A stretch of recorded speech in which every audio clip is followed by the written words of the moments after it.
ভীষণ ভয়ে ছিলাম। ধূমকেতু তো সফল, তাহলে কি নিয়ে এত ভয় কিং অফ টলিউড দেবের? সম্প্রতি সঙ্গীত বাংলাকে সাক্ষাৎকার দিতে গিয়ে দেব অকপটে আলোচনা করেন নিজের জীবনের নানা অজানা কথা নিয়ে। এই সাক্ষাৎকারে তিনি যেমন একদিকে ধূমকেতু নিয়ে আলোচনা করেন, তেমন অন্যদিকে ভক্তদের বিভিন্ন প্রশ্নের উত্তরও দেন। গল্পের মাঝেই তিনি তুলে ধরেন নিজের ভয়ের কথা। কি নিয়ে ভয় পান দেব? এই মুহূর্তে কিং অফ টলিউড হলেন একজনই, তিনি হলেন দেব।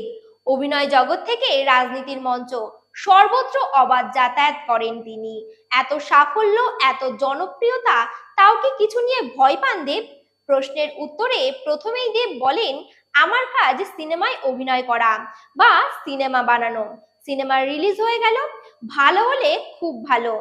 দেব বলেন, আমি তোমাকে জাস্ট 1 বছর আগেকার ঘটনাগুলো বলি। আমার শেষ ছবি খাদান। খাদান নিয়ে প্রথমে ভীষণ ভয়ে ছিলাম। কমার্শিয়াল ছবি বানিয়ে তো নিয়েছি, আমাকে তো নিজেকে প্রমাণ করতে হবে। যাই হোক, অতনু রায়চৌধুরী, অভিজিৎ সেন, তারা দুজনেই এই ফিল্ডের কারিগর।